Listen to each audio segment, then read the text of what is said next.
이번 영남 지역의 동시다발적 산불은 물론 최근 발생하는 산불 대부분은 부주의에 의한 실화 때문입니다. 그렇지만 실화자 검거나 피해 배상, 처벌은 여전히 더딘 상황입니다. 지환 기자가 보도합니다. 2022년 3월 경북 울진에서 시작해 강원도 삼척 등 동해안으로 퍼진 산불. 진화까지 걸린 시간 213시간, 산림 16,000헥타르를 잿더미로 만들고 6,400명이 넘는 주민이 대피했습니다. 산불 원인으로 추정된 건 담뱃불, 하지만 명확한 증거가 확보되지 않아 결국 미제로 남았습니다. 이번 영남 지역 동시다발 산불도 마찬가지. 용접 불티가 튀거나 예초기를 돌리거나 쓰레기를 태우다 시작된 것으로 추정됩니다. 한 5초, 10초 만에 그냥 올라갑니다. 그분이 정확하게 뭘 하고 있었어요? 용접. 실제 산불 대부분은 실화로 발생하는 상황. 최근 10년간 발생한 산불 5,400여 건 가운데 실화나 각종 소각이 원인으로 파악된 건 60%가 넘습니다.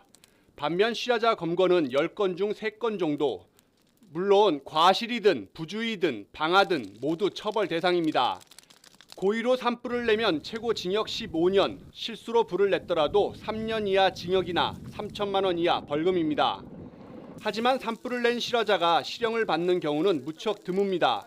검거된 실화자의 5% 정도만 징역형 또는 집행유예를 선고받았습니다. 실제 산불이 가장 잦은 강원 지역의 경우 최근 3년간 내려진 산불 관련 판결 가운데 실형이 나온 건 단 한 건. 강릉 옥계 산불 당시 토치로 집에 불을 붙인 60대를 빼곤 나머지는 기소유예나 사회봉사 명령, 벌금형이었습니다. 산불 실화자가 개인일 경우 피해 배상이 이루어진 사례를 찾기는 더욱 어렵습니다. 산불 원인자가 명확하더라도 고의로 불을 냈다고 볼 만한 여지가 많지 않고 농촌이나 산촌 지역에 사는 가해자인 경우에는 고령인 경우가 많아서 법정에서 징역형이 선고되는 경우는 드문 것 같습니다. 순식간에 삶의 터전을 집어삼키는 산불, 대부분 실화로 드러나는 상황에서 검거는 어렵고 처벌 수위는 낮고 배상은 더뎌 개선이 필요하다는 지적이 나옵니다. YTN 지환입니다.